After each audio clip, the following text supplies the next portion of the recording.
The word that can get you killed. In a maximum security prison, you can get away with a lot of things, but there is one single word that will get you killed faster than a shift to the ribs. My dad spent 25 years as a guard behind those walls. He's seen it all, but there's one story about the prison code that still keeps me up at night. Growing up, my dad told me that the halls of a prison are filled with the most vulgar, heinous things you can imagine.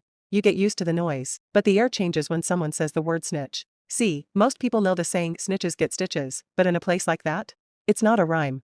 It's a death sentence. When my dad was still a rookie officer, he had this one inmate, let's call him 86. This guy was a nightmare. Every single day, my dad would do his rounds, and 86 would be waiting at the bars. He didn't just curse, he went for the throat. He'd scream the most disgusting things about our family, about my dad's kids, things that would make your blood boil. Dad was reaching his breaking point. He couldn't get this guy in line, and the disrespect was starting to undermine his authority with the whole block. Frustrated, Dad pulled aside a veteran officer, a guy who had survived decades in the trenches. Dad asked him, "How do I handle this guy? I've tried everything, and he won't back down." The old-timer leaned in and gave him a look that was bone-chillingly calm. He said, "If you really want to get a prisoner's attention, there's one trick that works every time. You don't have to lay a finger on him. Just grab your notepad."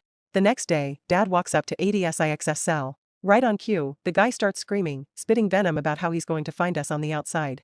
My dad didn't yell back. He didn't even flinch. Instead, he slowly reached into his pocket and pulled out his official notepad and a pen. He looked 86 dead in the eye, then slowly turned his head. He pointed his pen toward a random cell across the block, nodded his head like he was confirming a secret, and started scribbling furiously. He looked back at 86 and whispered, "Oh, really? Him?